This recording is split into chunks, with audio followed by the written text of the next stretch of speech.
Welcome to 60 Second Civics, the daily podcast of the Center for Civic Education.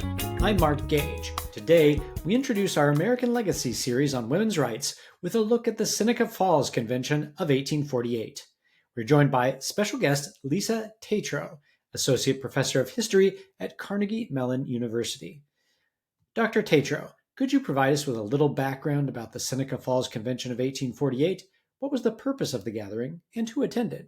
The Seneca Falls Convention was the first publicly announced, self-declared women's rights convention in the United States. It was held in upstate New York in a little tiny town in the Finger Lakes called Seneca Falls, which is how it gets its name.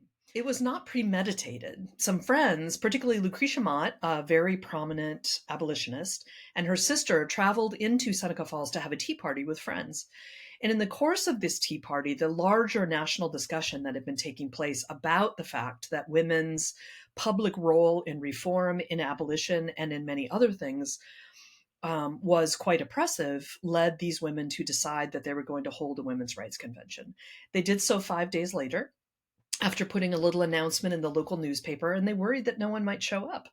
But 300 people showed up to that first convention in July of 1848.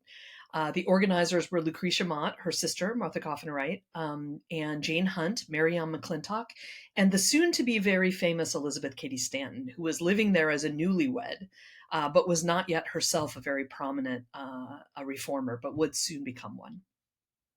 Thank you so much for joining us today, Dr. Tetrault.